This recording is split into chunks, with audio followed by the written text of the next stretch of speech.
On a tous eu un mal de tête un jour.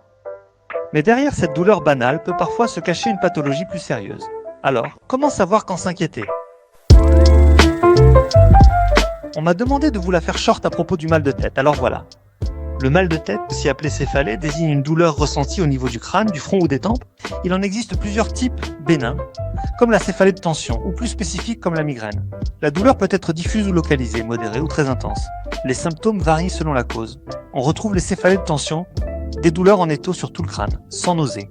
On peut aussi constater des migraines, des douleurs pulsatiles d'un seul côté, accompagnées de nausées, de vomissements et d'une sensibilité à la lumière ou au bruit. Un mal de tête peut aussi être le signe d'une pathologie grave. La méningite, l'AVC ou encore l'hypertension intracrânienne. Si le mal de tête est soudain, très intense ou accompagné de troubles neurologiques, s'il se poursuit sans cause, il faut consulter en urgence. Le diagnostic repose sur un interrogatoire précis et un examen clinique. En cas de doute ou de signe d'alerte, des examens d'imagerie comme l'IRM, un bilan sanguin, un électroencéphalogramme peuvent être prescrits pour confirmer ou écarter une cause grave. Un mal de tête ne doit jamais être ignoré s'il est inhabituel, brutal ou s'aggrave. En cas de doute, parlez-en à un professionnel de santé. C'était trop short?